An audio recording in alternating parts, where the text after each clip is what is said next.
सभी लोग मंदिर आते हैं। क्यों आते हैं? कभी आपने सोचा है? शक्तिपीठ आते हैं, शक्ति का पीठ है। पीठ जैसे आगार हो ना, शक्ति पीठ पर संभाले हुए है बोझा, मतलब शक्ति वहाँ केंद्रित है, आधारित है, तो उसको पीठ कहते हैं, ऊर्जा। यहाँ आते हैं, शक्ति ले करके जाते हैं। हम हमेशा बोलते हैं कि रविवार को गायत्री मंदिर जरूर आया कीजिए, शक्तिपीठ जरूर आया कीजिए। 7 दिनों तक जो नेगेटिविटी रहते हैं, यहाँ आकर के, यहाँ हजारों नहीं, लाखों नहीं, करोड़ों मंत्र का जप इस जगह पर हो चुका है, तो आप बैटरी चार्ज होकर के जाते हैं।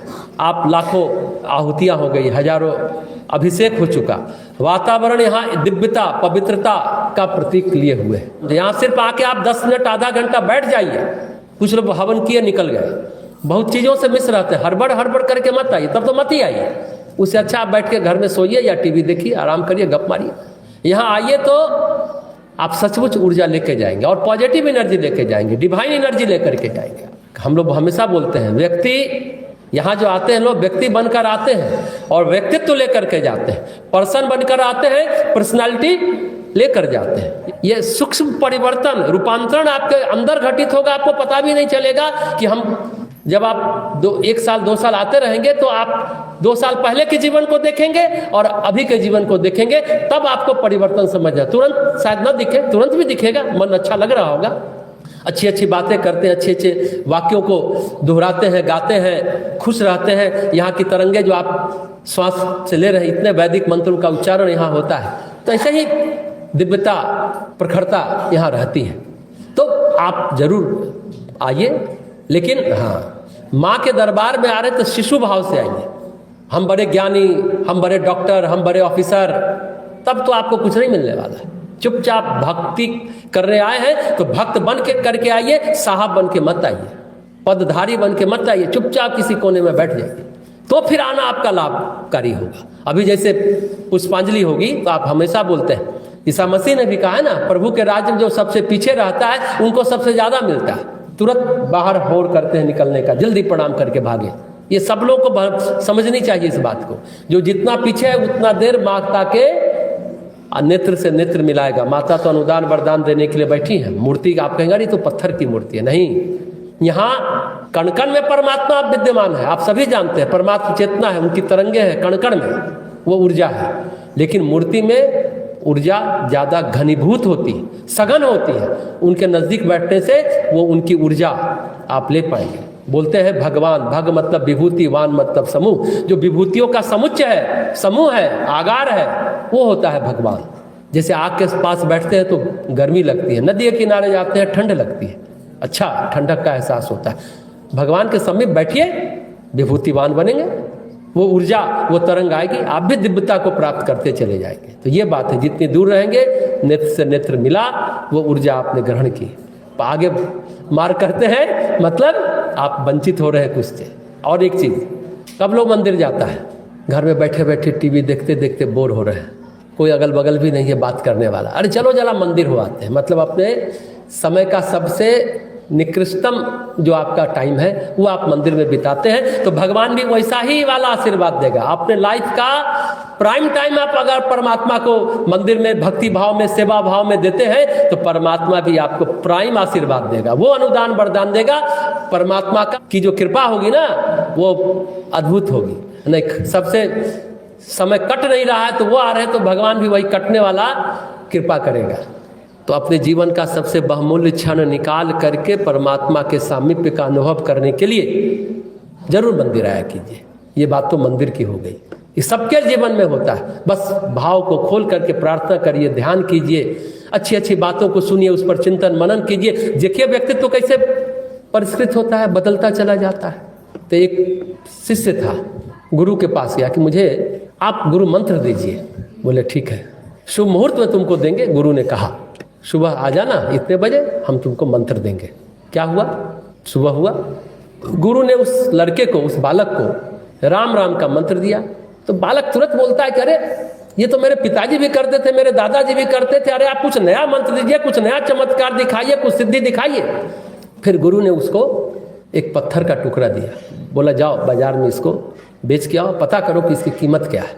सब्जी वाले के पास गया तो बोला कि 10 रुपया, किराने दुकान वाले के पास गया, बोला 100 रुपया। सुनार के यहाँ गया, बोला 1 लाख रुपया। एक धार्मिक व्यक्ति था, सेठ था, उसके यहाँ गया, बोला कि हम तो इसके 10 लाख क्या 20 लाख 50 लाख जो कहो हम देंगे, और तुम हमको ये दे दो क्योंकि तुम कह रहे हो कि हमारे गुरु ने इसको दिया है, कहो तो हम तुम्हारे गुरु के यहाँ जाकर 10 साल सेवा कार्य करें, लेकिन ये हमको दे दो।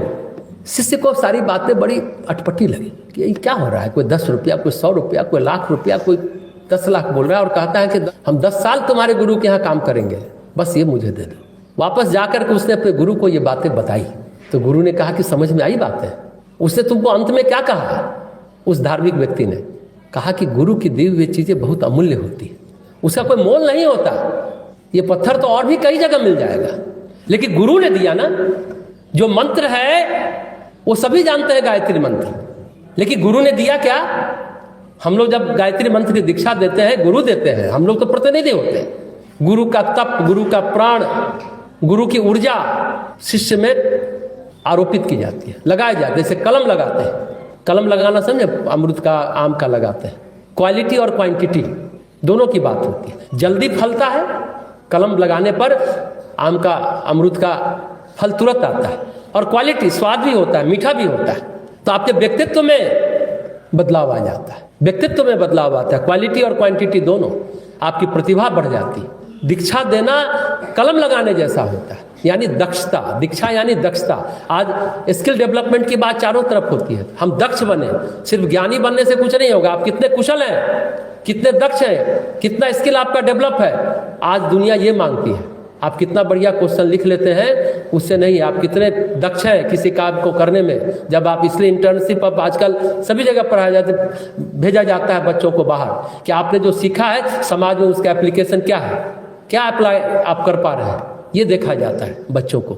इसलिए आप दक्ष बनिए, खाली किताबें पढ़ मत लीजिए। तो गुरु ने जो देता है वो अमूल्य होता है, बहुमूल्य होता है। क्या देता है? मंत्र देता है। मंत्र मतलब गुरु नानक देव कहते हैं ना, जो आपको तार दे, वो है मंत्र। हमने पिछली बार भी कहा था, जो मन के पार उतार दे वो है मंत्र। जो मन के पार उतार दे, यही मन ही तो दुख का कारण है, मन ही सब सुख का कारण है, बोलते हैं ना, मन ही मित्र है, मन ही शत्रु है। मन के पार चले जाए, इच्छाएं, वासनाएं, कामनाएं, इसको तिरोहित करें तो आप स्वस्थ होते जाएंगे, तो निराशा, हताशा से मुक्त होंगे।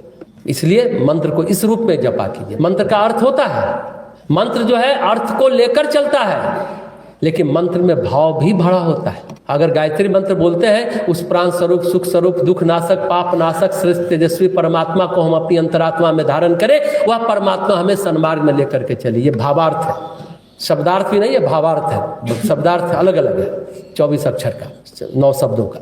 तो कैसी शक्ति को हम धारण कर रहे हैं? जो अभी आपने ध्यान में किया, प्राण स्वरूप है, सुख स्वरूप है, दुख नाशक है, सुख स्वरूप, तेजस्वी, श्रेष्ठ ऊर्जा हम अपने अंदर धारण कर रहे हैं। वह ऊर्जा को लेकर के हम, वह परमात्मा हमें अच्छे मार्ग पर ले चले। ये सद्बुद्धि का, सद्ज्ञान का मंत्र है। और 1 लाख का है ना, 4000 ध्वनि तरंग उत्पन्न होता है। इतना किसी मंत्र से उत्पन्न नहीं होता, इसलिए इसको महामंत्र कहा जाता है। इतना किसी मंत्र से उत्पन्न नहीं होता है। कि मंत्र को इस भाव से जपिए, भाव से भरा होता है मंत्र। अगर भाव आपने नहीं जोड़ा तो निष्प्राण है, फिर तो उस मंत्र जपते रहिए। वर्षों से लोग लाखों गिनती पुराते रहते हैं कि हम इतना जप लिए, इतना अनुष्ठान कर दिए, कोई फायदा नहीं। तो मंत्र जो तार दे, आप मन के पार उतार दे, इस तरह से मंत्र को जपा कीजिए, जरूर जपा कीजिए, तब जाकर के बात बनती चली जाती है।